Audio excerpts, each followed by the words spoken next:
actors are often given, I think, erroneous advice because they're told to be real. But the other part of that is be real and be interesting. They're not the same thing. And so because you can do something where it's authentic, it's truthful. I mean, if you saw someone doing that at a bus station, you'd believe it was real.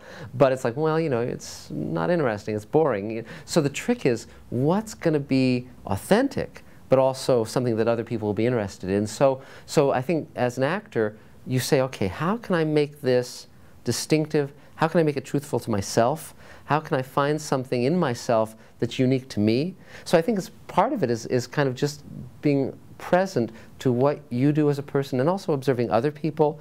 I know Billy Bob Thornton, when he did Sling Blade, he'd worked in some facility and he'd heard someone who had that way of talking. And he said, oh, okay, I'm going to remember that. And so when he did Sling Blade, that guy was very distinctive, and that guy was very, you said to yourself as a viewer, I haven't seen that guy before, and that made him unique, and of course won him an Oscar. So even if you're starting out as an actor, if you start with what's truthful, what do I believe, what if I saw this, would I believe it, and it's not so much about, oh, I'm going to make my face do this, or I'm going to make my voice do this. You just go back into your heart, you go back into your emotions, and it doesn't really matter how you sound or how you look or how you gesture. If you find the truth of the moment, the truth of the emotion, you have to believe it.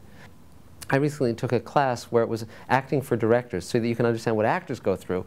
And it was funny because I prepared a scene where I said one line this way, and I had this turn, and I had these transitions, and I was going into them and doing them like that. But then what I learned to do from this teacher was it didn't matter other than just be in the moment, be present, believe it.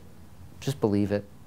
And if it's some experience you've never lived before, then find some experience you have lived through that's analogous, that you can adapt. So for instance, you know, people often ask me, well, you know, you write science fiction, you write for Star Trek or Babylon 5 or Deep Space Nine. I mean, you've never been on an alien planet. How do you make that believable?